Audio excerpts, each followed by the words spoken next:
Everyone, welcome back to our channel Learning Hub. In our previous class we learned about the types of nutrient, that is, and there are 17 essential elements. 9 are the macronutrients and 8 are the micronutrients, and the four broad categories in which the essential elements can be grouped. Okay, in our previous class we all this learned that. So for today we start our new topic, that is the role of macro and the micronutrients. अब तक हमने उनके नाम देखा था कि क्या क्या नेम है, कौन कौन किस कैटेगरी के अंदर आता है. अब जो हमने नेम रीड किए हैं, नाइट्रोजन है, फास्फोरस है, पोटेशियम है, सल्फर है, अब उनका मेन रोल क्या है प्लांट्स के अंदर, कौन क्या फंक्शन जो है वो प्ले करता है. So let's start. Role of macro and micro nutrients. Essential elements perform several functions. बहुत सारे फंक्शंस जो हैं ये प्ले करते हैं. They participate in various metabolic process in the plant cells such as the permeability of cell membrane. Means बहुत सारे functions करते हैं, जैसे कि सेल मेम्ब्रेन की परमिएबिलिटी को मेंटेन करना, मेंटेनेंस ऑफ ऑस्मोटिक कंसनट्रेशन. जो पोटेशियम है वो ऑस्मोटिक कंसनट्रेशन मेंटेन करके रखता है. Electron transport system. एक सेकेंड, हाँ start. Okay. Electron transport system, buffering action, enzymatic activity and act as the major constituents of the macromolecules and the coenzyme. Means ये सारे जो है ये मेन फंक्शन जो है सभी मैक्रो और माइक्रो न्यूट्रिएंट्स जो है वो परफॉर्म करते हैं. अब हम इंडिविजुअली जो इनका फंक्शंस रीड करेंगे. Okay, so let's start with the nitrogen. Nitrogen is the essential nutrient element required by plants in the greatest amount. ये ग्रेटेस्ट अमाउंट में चाहिए. It is mainly absorbed as the nitrate. Mainly जो soil से ये absorb होता है वो किस फॉर्म में होता है, नाइट्रेट की फॉर्म में. तो सम आर ऑल्सो टेकन है, बट कुछ जो है वो नाइट्रेट भी लेते हैं और अमोनिया भी लेते हैं. Nitrogen is required bye all parts of a plant, particularly the meristematic tissue and the metabolically active cells. Nitrogen is one of the major constituents of the protein, nucleic acid, vitamins and the hormones. Proteins के अंदर nitrogen पाया जाता है. जो nucleic acid है हमारे DNA, RNA, adenine, cytosine, tyrosine, ठीक है, सॉरी टायरोसिन नहीं होता है, एडेनिन, थाइमाइन, यूरेसिल, इन सब के अंदर भी क्या है, नाइट्रोजन प्रेजेंट होता है. वाइटामिन है उनके अंदर भी नाइट्रोजन प्रेजेंट होता है. हार्मोन्स है उनके अंदर भी नाइट्रोजन प्रेजेंट होता है. तो नाइट्रोजन जो है वो मेजर कंस्टिट्यूएंट होता है और ग्रेटेस्ट अमाउंट में जो है प्लांट्स इसको रिक्वायर्ड करते हैं. ओके, और किस फॉर्म में इनको ऑब्जर्व करते हैं, nitrite, nitrate and ammonia. Right. Next is the phosphorus.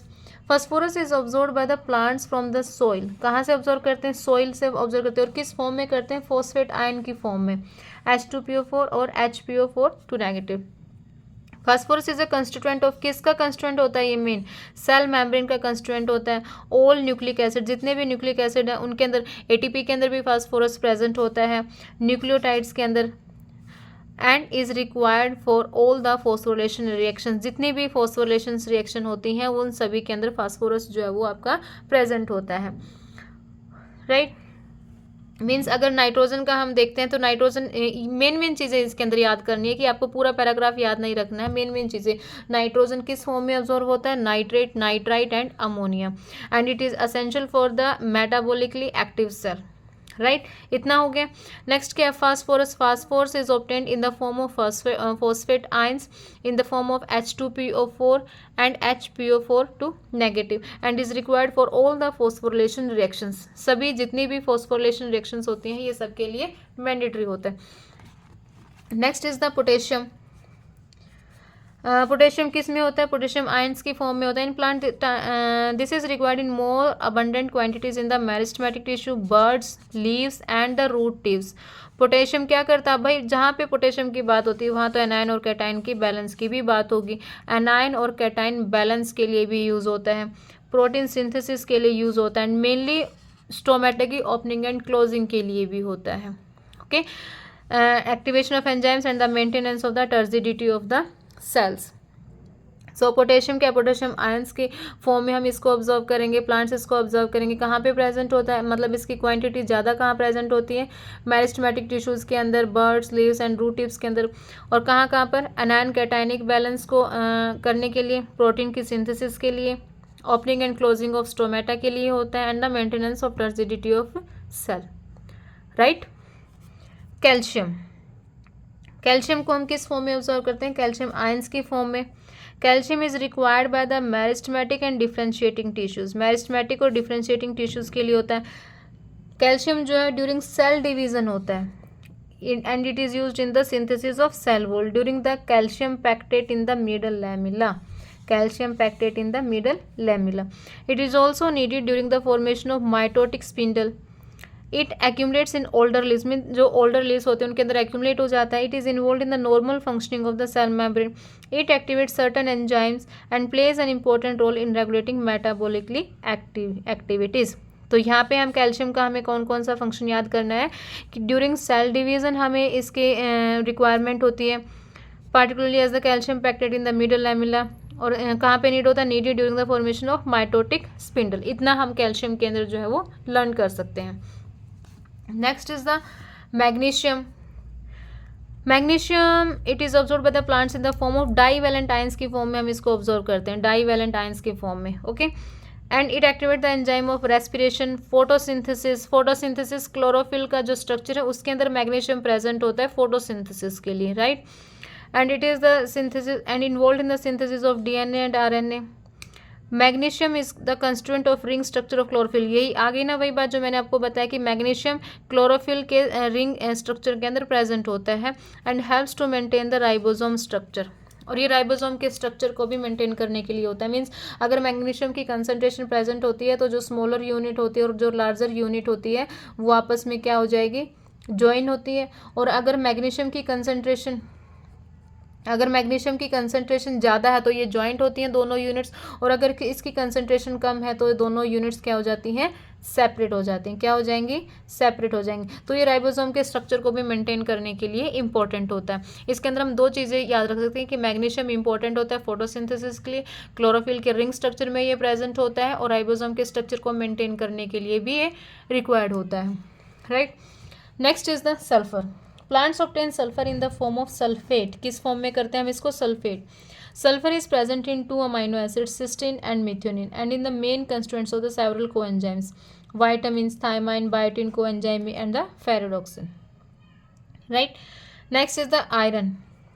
Iron जो है वो लार्जर अमाउंट में रिक्वायर्ड होता है in comparison to the other micronutrients. Iron क्या है हमारा? माइक्रोन्यूट्रिएंट्स है. मतलब अगर हम बाकी माइक्रोन्यूट्रिएंट्स को देखते हैं तो उसमें आयरन जो है वो हमारा लार्जर क्वांटिटी के अंदर होता है.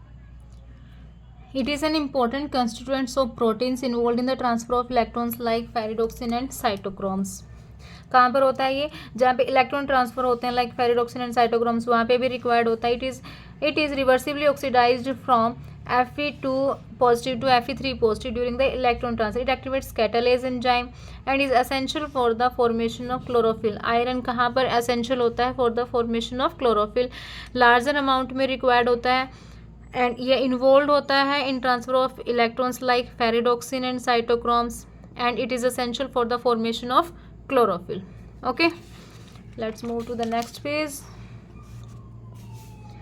Next is the manganese. It is absorbed in the form of manganese ions. It activates many enzymes involved in photosynthesis. बहुत सारे enzymes जो photosynthesis में involved होते हैं उनको activate करता है respiration के अंदर and the nitrogen metabolism के अंदर. nitrogen metabolism के अंदर इसका mainly role होता है. Okay. The best defined function of the manganese is in the splitting of water to liberate oxygen during the photosynthesis. water को split करता है और oxygen को liberate करता है during the photosynthesis. Next is zinc. Plants obtain zinc as divalent ion. It activates various enzymes, especially carboxylases. It also needed in the synthesis of oxygen. याद रखना है कि ऑक्सीजन की सिंथेसिस के लिए कौन सा इंपॉर्टेंट होता है? जिंक इंपॉर्टेंट होता है. Copper. It is essential for overall metabolism in plants like iron. It has the certain enzymes involved in the redox reactions and is reversibly oxidized from copper to copper 2 positive. Next is the boron. Boron is required for uptake and utilization of calcium. मतलब जब भी हमें calcium की requirement होती है, plants को calcium की requirement होती है और कैल्शियम की जब यूटिलाइजेशन होती है तो उस टाइम पे हमें क्या यूज़ करना है? बोरोन. मेम्ब्रेन की फंक्शनिंग के लिए, पोलन जर्मिनेशन के लिए and cell elongation, cell differentiation and the carbohydrate translocation. Boron जो है वो बहुत मेन रोल प्ले करता है uptake and utilisation of calcium, membrane functioning, pollen germination, cell elongation, cell differentiation and carbohydrate translocation, right. Next is the molybdenum.